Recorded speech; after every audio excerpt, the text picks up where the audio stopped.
Alors, quand on dit mesure binaire, on comprend, non? Binaire. Alors, bi qui fait allusion à quoi? À 2. Donc, les mesures à 2 temps. D'accord. Mesure à 2 temps, par maintenant, on peut citer quoi? Alors, mesure binaire, ça dit quoi? Les mesures dont on peut diviser facilement quoi? Le nombre de temps, comment? En 2. C'est-à-dire c'est des mesures qui sont divisibles en 2. Quand nous prenons même ça, par exemple, maintenant, c'est des mesures binaires. Quand tu prends par exemple maintenant 2 sur combien? 4. C'est bon?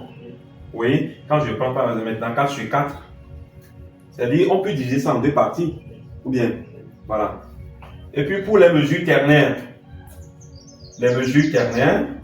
oui. Pour les mesures ternaires, on peut citer. Bon, donnez-moi quelques exemples. Les mesures ternaires, c'est-à-dire la mesure qu'on peut diviser facilement par 3, c'est tout. Oui. Alors, quand nous prenons 6 sur 8e par là maintenant, 6 sur 8e, alors puisque ici, quand nous parlons, la division, ça concerne quoi? C'est le chiffre supérieur. On est d'accord avec moi?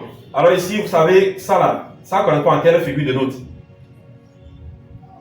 Oh là là. À la cloche, très bien. Alors quand on dit 6 sur 8e, ça dit quoi? Dans chaque mesure, ça fait la cloche fois 6. On est d'accord? Oui. Donc ça dit dans chaque mesure, on doit retrouver quoi? 6 cloches ou une valeur équivalente à 6 cloches. C'est bon.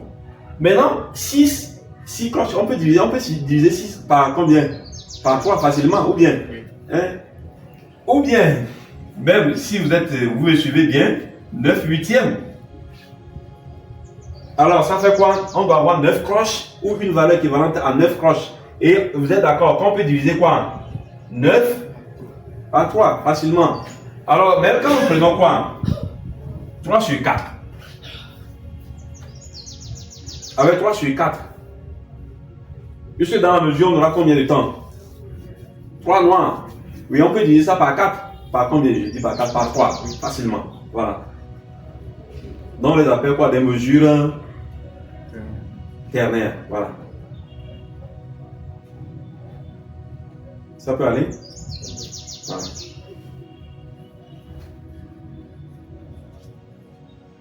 Donc, il y a aussi les mesures complexes. Les mesures complexes.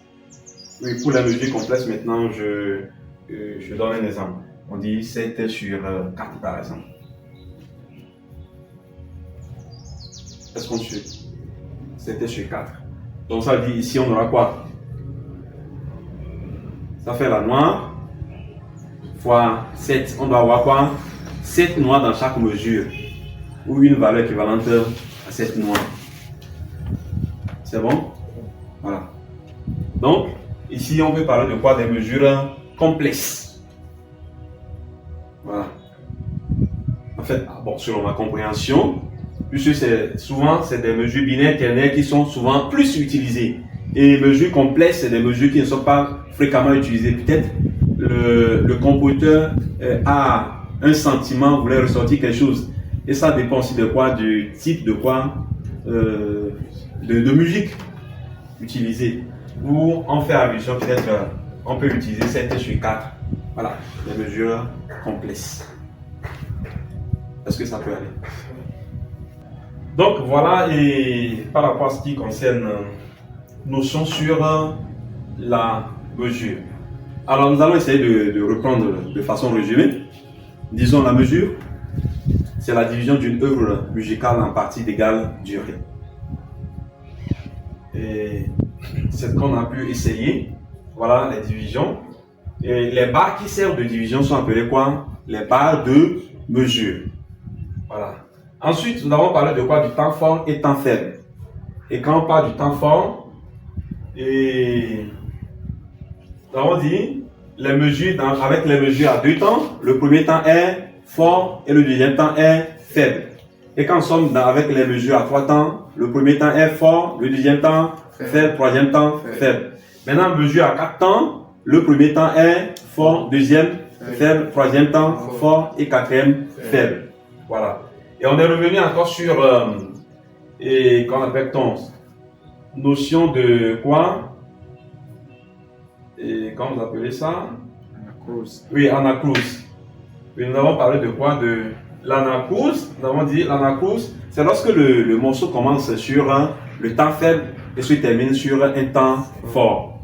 Et l'anacrous, c'est quoi? Ça peut être composé de quoi? D'une note ou bien groupe de notes inscrites dans la première mesure dont la valeur est inférieure au chiffre indicateur de mesure. Et nous avons donné quoi sur l'exemple? Voilà. Eh bien, on est revenu sur les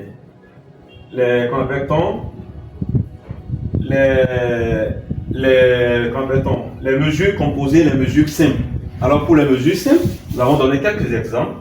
Pour les mesures simples, on peut trouver mesure 2 sur 4, 4 sur 4 par exemple, mesure 6 huitièmes et mesure 9 huitièmes sont des mesures Complexes. composées. Non, mesure simple, mesure composée. Alors, si vous voulez, voilà, ici, mesure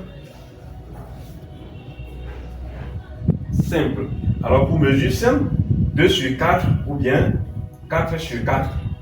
Alors, ici, c'est mesure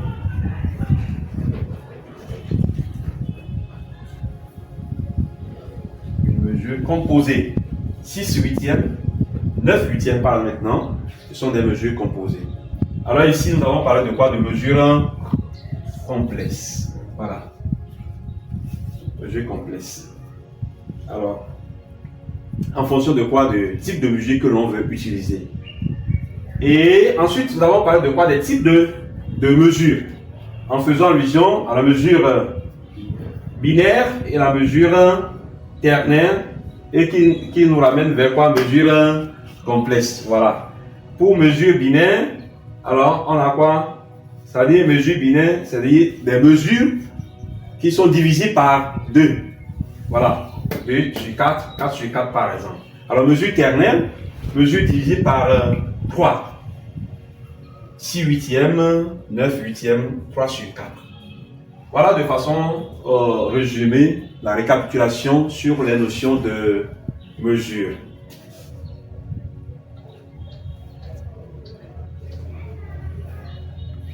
Nous allons aborder le point sur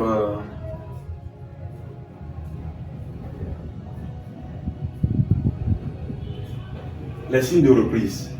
Les signes de reprise.